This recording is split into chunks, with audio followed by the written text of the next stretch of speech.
Ric Flair, Chris Benoit, and new US champion Steve Mongo McMichael get interviewed next by Mean Gene Okerlund. Rick wants Curt Hennig to get in the ring. It's time for Curt to give his answer. Is he a horseman or does he fear horseman business? Curt says he'd love to give Rick and the Horsemen an answer, but he can't give it right now. Flair said he knew Curt was going to pull this shit, so someone's been invited to Nitro to have a word with Curt. Someone who's going to get an answer from Hennig tonight on Nitro. The Columbia, South Carolina audience goes nuts as Arn Anderson makes his way down to the ring. The Enforcer's here and he's back from the longest stint of Horseman business that's ever been officially recorded.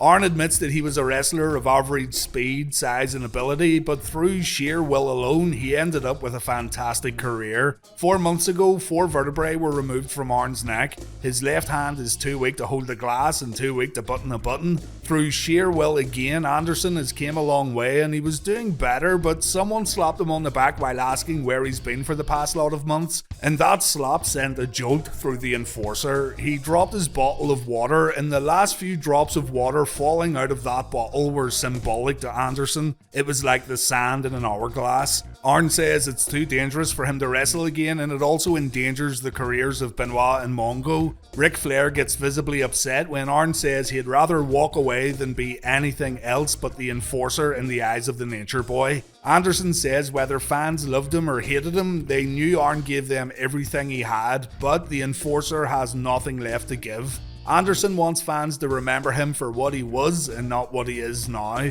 But Arn does have one last challenge as a horseman, and that challenge is getting Curt Hennig into the group.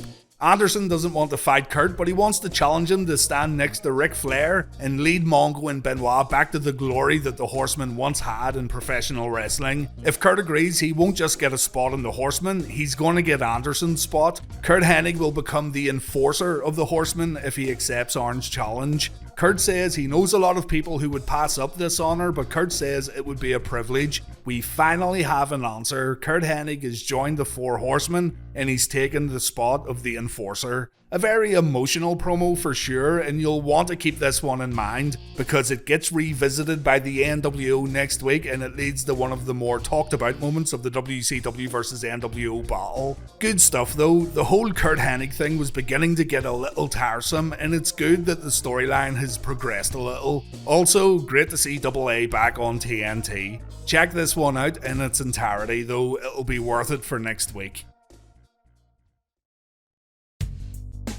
Mean Gene's standing at the entranceway and he's gonna interview the 4 Horsemen. The lighting guys ruined the surprise though, seeing as there's big nWo logos visible on the steel WCW letters. The Horseman music plays, and out comes Syxx, Flair, and K-Dog McMichael. Syxx tells Mean Gene to beat it before ordering Curt Hennig to come out. Buff Bagwell makes his way to the ring doing his best Mr. Perfect impression. And here it is, a reenactment of last week's 4 Horsemen promo, courtesy of the nWo.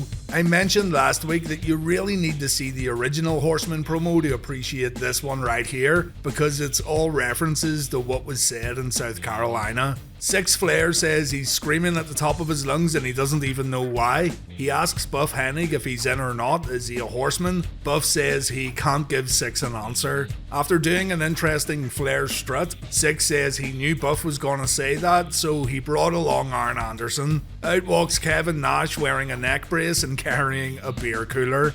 I'll get this out of the way now. It was reported for the longest time that Flair and Anderson were upset about this, but Nash always said that the Horsemen laughed about it backstage. Nash also said that the beer cooler he's holding did indeed belong to Anderson, and Anderson had no problem handing it over for the promo. The Horsemen always knew it was going to happen, and Nash always stuck to his story. Flair and Anderson apparently got a kick out of it, and he even said he shared a beer with Anderson that night at the hotel, while confirming that AA had no issue with the promo. In recent years, Anderson confirmed that it was he and Flair's wives that had the problem, not Anderson and not Rick himself. And Arn maybe changed his opinion of the promo after his wife got so upset. Check out Arn's podcast for the whole story. There's a video clip available on YouTube.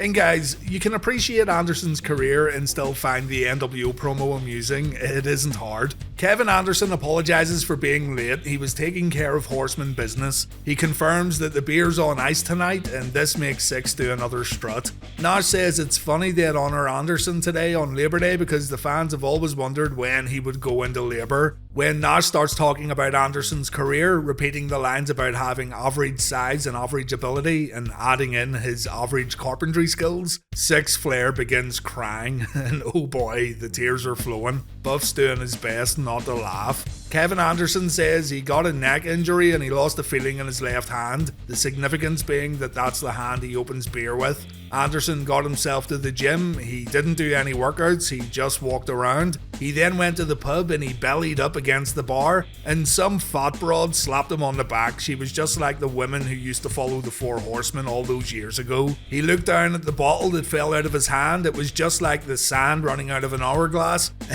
and Nash says, quote, "So are the days of our lives." Syxx fucking loses it here. Nash continues quoting last week's promo while adding his own jabs at Anderson. He says the famous "remember me how I look right now" line while throwing up the symbol of excellence, and he then turns his attention to Buff Hennig. Nash says he doesn't want to fight because he hasn't won a fight in 20 years. Nash hasn't got much to offer Buff because the beers are spoken for, but what he does have is a spot. Not a liver spot, not a spot like Buff's dog spot, the enforcer spot in the Horsemen. Buff says he doesn't like Anderson nor the Horsemen, but it would be an honour. Buff and Nash shake hands, the nWo show off their new Horsemen shirts, and the commentators are absolutely disgusted with what they've just witnessed. I don't know, I'm sure there's people out there who watched this and they found it disrespectful, but I thought it was funny, I'm just being honest. It is one of the more memorable moments of the whole Monday Night War.